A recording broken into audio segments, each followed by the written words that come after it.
তো ভাই আমরা রুশ গেছে গিয়া এই যে অবস্থা কয়দিন পর পর মানে ও রোডের মধ্যে বোঝা যায় স্কিটের মানে এমন বাটে স্কিটও নয় মানে খুব পরিস্থিতি খারাপ আর কি বর্তমানে বেশিরভাগ হচ্ছে রোডের কারণে আরো কম ওখানে যে আজ যতটা দিন ধরে কিন্তু রোডটা হলা অন্ত গিয়ে আপনার যাইতে মঙ্গলবাজার পর্যন্ত রাস্তা কিন্তু আপনার করে তো রাখছে আগে যে কাজ করবো কইয়া যেমন উফরের ইয়েটা কইয়া বাঙ্গিয়া রাখিছে দুলারও সমস্যা গাড়ি ঘোড়া চলতেও সমস্যা অনেকে আছে আপনার যে গ্লাস লাগাইয়াও খামায় না আমরা যাওয়ার সময় সানগ্লাস আইবার সময়ের পরে খামাইছে না গ্লাসের ভিতরে কিন্তু চোখে দিয়ে ভালো খামায় বেশিরভাগ হচ্ছে আপনার রাস্তার কারণে আরো কিছু সমস্যা আর যে বাটে ঘটনাটা ঘটিছে আল্লাহ বাঁচাইছে হইতে আর আমরা মানুষের কিচ্ছু হয়েছে কিনা তো আল্লাহ সবরে সুস্থ রাখতে ওঠা বাকি কামনা করে আর সবে আপনারা খেয়াল করে গাড়িগুলো চালাইবা বিশেষ করে ও রোডটা তখন বর্তমানে আর ভালো থাকবা সব। আসসালামু আলাইকুম। আমরা যদি একটু ভিতরটা আপনারা দেখাইবার চেষ্টা করি একটু যদি আমরা ভিতরে যাই এবং ভিতরের যে অবস্থা আপনারা দেখতে পারা কি পরিমাণ গ্লাস আসলে ভাঙছে এবং বাম সাইড যেটা আছে ঠিক বাম সাইডটা যদি আপনারা দেখাই বাম সাইডটা একদম বাঙ্গে একদম গেছে গিয়া একদম ছুটিয়া সারা গেছে গিয়া এবং বোঝা যায় যে এটি গাড়িটা আসলে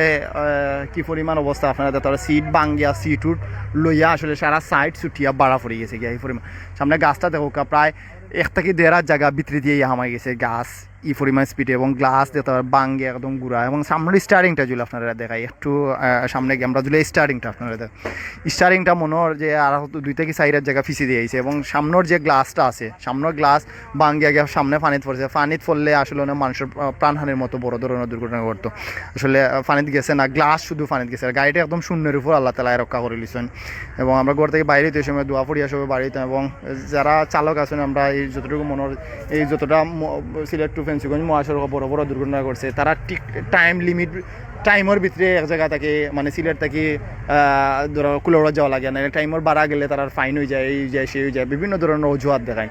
আসলে রং সাইডে আইয়া গাড়িটা পুরা পড়ছে এবং বুঝোকা কি পরিমাণ স্পিডে টাইমের ভিতরে হয়তো বা যাওয়া আসলে হয়তো টাইম ওভার করিয়া আইছে অন্য জায়গাত প্যাসেঞ্জার লইয়া ওভার করিয়া রাস্তাত আর এই সময়টা কাবার দিতে গিয়া ফুল স্পিডে গাড়ি চালাইয়া মানুষের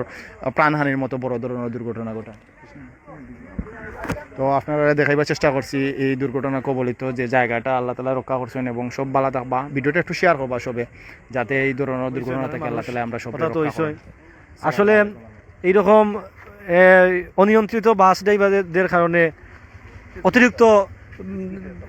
স্পিডে তাদের নিয়ন্ত্রণহীন গাড়ি চালানো এবং ওভারটেকিংয়ের কারণে এরকম দুর্ঘটনা ঘটে কারণ আমরা মোটরসাইকেল চালাই আমরা জানি যে তাদের যে বেপরুয়া গাড়ি চালানি তারা মোটরসাইকেল বা ছোটো গাড়ি তারা মানুষ মনে করে না এরপরে আরেকটা বিশেষ এর কারণে তার এইরকম দুর্ঘটনা ঘটে এটা ব্রেক ফেল হইয়া এই যে অল্পর জন্য খাদের কিনারায় দাঁড়িয়ে আছে অনেক মানুষ কিন্তু আজ এই যে ঢাকার যে একটা এই বাস দুর্ঘটনা ঘটছে সেই রকম ঘটনা ঘটতো এই যদি গাঙ্গে পড়ে যেত এজন্য এবং আমাদের উপর মহলের দৃষ্টি আকর্ষণ করছে এই সরকারের এই যে একনেকের সদস্য বা এই অত এলাকা এমপি আমাদের বর্তমান এমপিকেও আমি দৃষ্টি আকর্ষণ করছি এই রোড মঙ্গলবাজার থেকে এই সেনবাজার পর্যন্ত যে বেহাল দশা আসলে এই কাজ হচ্ছে না কাজ ধীর গতিতে কাজ হওয়ার কারণে এই ধুলাবালুর সমস্যা হচ্ছে গাড়ি চালা হচ্ছে না তাই আমি বর্তমানে এই রোডটির যাতে দ্রুত কাজ সম্পন্ন হয় এই জনভোগের দুর্ভোগ কমানোর জন্য এবং মানুষের দিক চিন্তা করে আপনি একটু খোঁজখবর এবং অত্র এলাকার জনপ্রতিনিধিদের